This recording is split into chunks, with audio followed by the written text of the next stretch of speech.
कैसे हैं दोस्तों। जैसा कि हम लोग पहले पढ़ चुके हैं कि बिंदु, रेखा, किरण, रेखाखंड और रेखाखंड किरण से बनने वाले कोण और कोणों के प्रकार, हम उसी में थोड़ा सा मॉडिफाई करेंगे आज और चीज़ों को उसी क्रम में और जानने का प्रयास करेंगे, जिससे कि हमारा क्रमागत जो शिक्षा कार्य है वो एकदम से प्रॉपर वे में होता रहे। ठीक है, अब हम देखेंगे जो हम लोगों ने पढ़ा लिया। अभी आपको बता मैं रिकॉल करा दूं, पुरानी की वीडियो में आप देखो बिंदु पढ़ लिया, रेखा पढ़ लिया, रेखा खंड पढ़ लिया, किरण पढ़ लिया, कोण पढ़ लिया, कोण के प्रकार पढ़ लिया।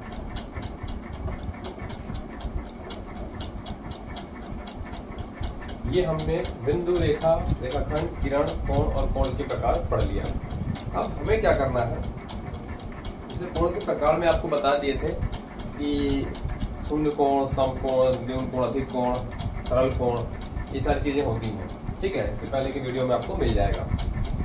कुछ कोण और भी होते हैं, जैसे यहाँ दिमाग में मेरी एक बात आई तो मैं बता दूं आपको। जब हम लोग कोण पढ़ते हैं, ठीक है, ये हमारी होती है एक्स एक्सिस, एक्स अक्ष, और ये होता है वाई अक्ष।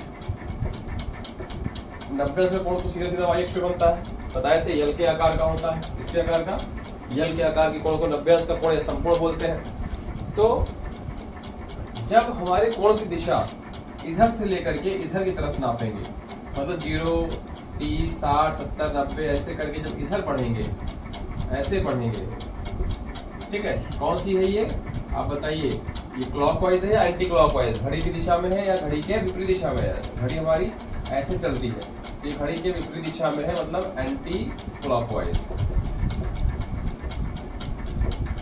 एंटी क्लॉकवाइज दिशा जब कोण का नाप करते हैं, कोण बनाते हैं, तो वो हमारे कोण कहलाते हैं धनात्मक कोण। क्या कहलाते हैं? धनात्मक कोण या पॉजिटिव एंगल। लेकिन जब हम घड़ी की दिशा में इधर बनाने लगेंगे 30 अंश या फिर 60 अंश, 90 अंश नीचे की तरफ बनाने लगेंगे, इधर से कोण बनाएंगे, ये डायरेक्शन बदल लेंगे घड़ी की दिशा में, तो हमारा क्या हो जाएगा? ऋणात्मक कोण हो जाएगा। क्या हो जाएगा? ऋणात्मक कोण हो जाएगा। समझ में आ रहा होगा आपको। ये दो चीजें आपको और सुनने को मिल सकती हैं कभी सवालों में, तो आप कंफ्यूज ना हो। जब हम घड़ी के विपरीत दिशा में, घड़ी की सुई की चलने की विपरीत दिशा में कोण को बनाते हैं या नापते हैं, जनरली साधारणतः मानक रूप से स्टैंडर्ड फॉर्म में हम हमेशा घड़ी के विपरीत दिशा में एंटी क्लॉकवाइज ही नापते हैं, वामावर्त, जिसे कहा जाता है वामावर्त दिशा। क्या बोलते हैं? वामावर्त। और इसको बोलते हैं दक्षिणावर्त। दक्षिणावर्त ये बाएं साइड चल रहा है और ये दाहिने साइड चल रहा है। तो दाहिने साइड जो चल रहा है, मतलब तीर की दिशा दाहिने तरफ है, इसको हम लोग बोलेंगे दक्षिणावर्त और इसको बोलेंगे वामावर्त। तो जो वामावर्त होगा, एंटी क्लॉकवाइज होगा, वो हमारा धनात्मक कोण कहलाएगा, और जो हमारा घड़ी की दिशा में होगा उसको हम लोग क्या बोलेंगे? दक्षिणावर्त बोलेंगे। ठीक है, ये हमारा हो गया कोण और कोण के।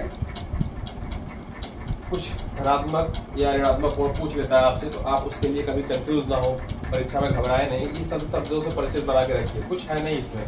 अगर हमारा कोण इधर 30 अंश का नापेंगे, एक इस दिशा में, फिर से बना दे रहा हूँ, आप समझिए जरा।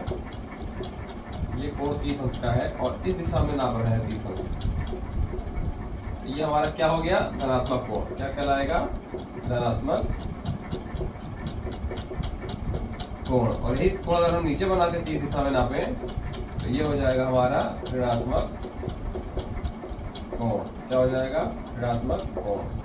ध्यान समझिए आप लोग, ऋणात्मक कोण हो जाएगा। बात समझ आई? ये हमारा धनात्मक कोण और ये हमारा ऋणात्मक कोण हो जाएगा। ये हमारी घड़ी की सुई की विपरीत, घड़ी हमारी ऐसे ऐसे चलती है, तो ये घड़ी की हमारी विपरीत दिशा में हो गई। घड़ी के विपरीत दिशा को बोलते हैं एंटी क्लॉकवाइज। एंटी क्लॉकवाइज मतलब धनात्मक कोण। और घड़ी की सुई इधर चलती है, तो क्लॉक नीचे की तरफ चलेगी, तो क्लॉक की दिशा में चलेगी, तो बोलेंगे क्लॉकवाइज। तो क्लॉकवाइज वाला हमारा कौन सा परिणाम होगा? ऋणात्मक कोण, निगेटिव कोण, और ये पॉजिटिव कोण हो जाएगा। ठीक है ना।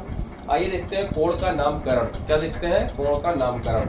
इसके लिए हमको समझना पड़ेगा, हम पहले भी बता चुके हैं कोण का नामकरण क्या होता है। ठीक है, जैसे हमारा ये कोई एंगल है, ठीक है, और ये हमने बना दिया, दो किरणों से बना है, किस पॉइंट पे बना होता है, इसी मिलान बिंदु पे हमारा कोण बनता है, ये पहले बता चुके हैं। तो यहाँ पर हमारा कोण बनेगा। मान लीजिए इसका नाम है ए बी सी। अल्फाबेटिकल हो सकता है या हिंदी के अक्षरों को ले सकते हैं, कुछ भी ले सकते हैं, ठीक है। न्यूमेरिकल वैल्यू नहीं लेते हैं क्योंकि न्यूमेरिकल वैल्यू हमेशा गणित पढ़ रहे हैं तो न्यूमेरिकल वैल्यू नहीं लेंगे, हम अल्फाबेट या वर्णमाला का प्रयोग करते हैं, ठीक है। तो इसको दर्शाने के लिए हम कोण के सिंबल का प्रयोग करेंगे। इसको लिख सकते हैं कोण ए बी सी, या फिर सिंबॉलिक फॉर्म में प्रतीकात्मक रूप में लिख सकते हैं। कोण का निशान बनाएंगे छोटा सा। ये देखिए आप, ये लेस देन और ग्रेटर देन का निशान नहीं है, ठीक है। लेस देन और ग्रेटर देन का निशान ये और ये होता है, ये हमारा कोण का है। ये हमेशा कोण के शेप में बनेगा और कोण के शेप में बनाएंगे तो कोण ए बी सी इसका नाम है। स्टैंडर्ड फॉर्म में नाम सबसे सही ये माना जाएगा, ठीक है। हम इसको कोण सी ए बी भी लिख सकते हैं, ठीक है।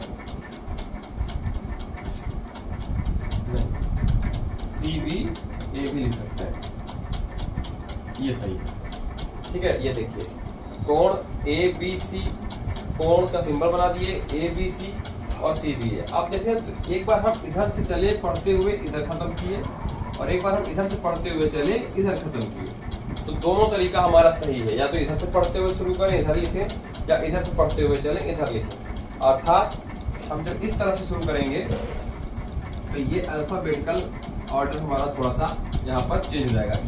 ये उत्तर पर या आंसर पर इसका प्रभाव नहीं पड़ता है, माप पर इसका प्रभाव नहीं पड़ता है, बस थोड़ा सा देखने में अच्छा लगे इसलिए इसको भी अल्फाबेटिकली ऑर्डर में ही सेट किया जाए तो बहुत अच्छा लगता है। कोण ए बी सी लिख दिया जाए।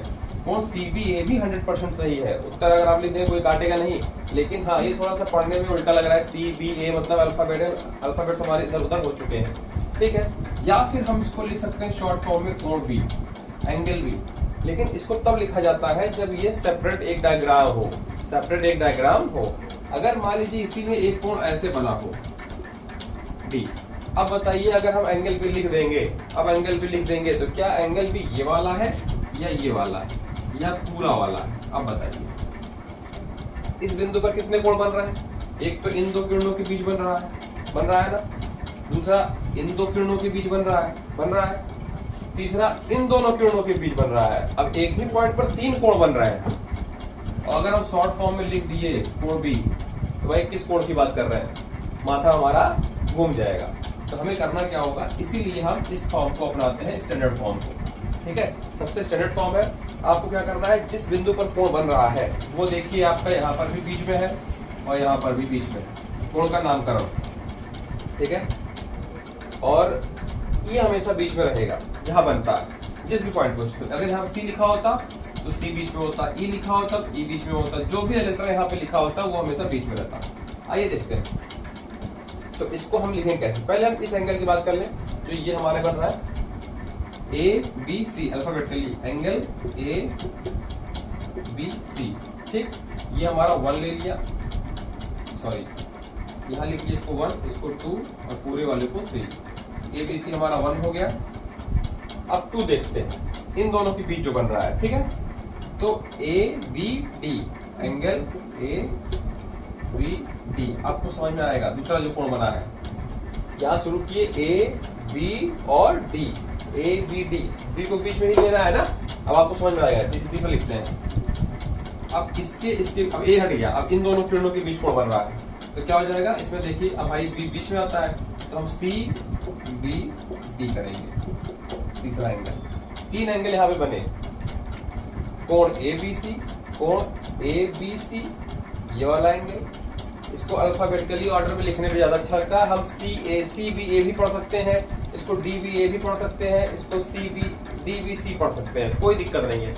लेकिन देखने में लिखने में अच्छा लगे इस वजह से हम अल्फाबेट ऑर्डर को भी फॉलो कर लेते हैं। हिंदी में अगर वर्णमाला है तो का खा गा, इसका भी ध्यान हम दे देते हैं कि हमको पढ़ने में अच्छा लगे, ठीक है। तो आप देखिए यहाँ पे 3 कोण बनाए। एक ही चित्र में अगर कोण रहेंगे, आप सिंगल लेटर से कोण तब दर्शाएंगे जब केवल एक सिंगल कोण चित्र में दिया रहे। अगर उसी बिंदु पर एक से ज्यादा कोण बनते होंगे तब हमेशा इसी नियम का फॉलो करना है, और इस नियम का फॉलो करेंगे तो त्रुटि होने की या गलती होने की बहुत ही कम संभावना है, या भी ना के बराबर है।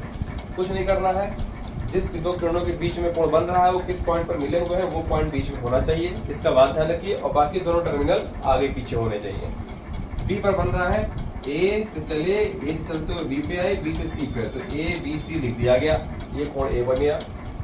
ए से चलते आए, बी पहुंचे, बी से चले गए, ए बी डी बन गया, कोण हमारा बी बी बन रहा है देखिए समय। और फिर उसके बाद यहां से चलना शुरू किए, सी बी डी, ये बड़ा वाला कोण बन गया। तो बी पर हमारे 3 कोण बन रहे थे और तीनों के नाम हमने यहाँ पर लिख दिए हैं। ठीक है, इस तरह से इस टर्म में, इस कॉन्सेप्ट में कोई समस्या हो तो कमेंट सेक्शन में आप पूछ सकते हैं। धन्यवाद।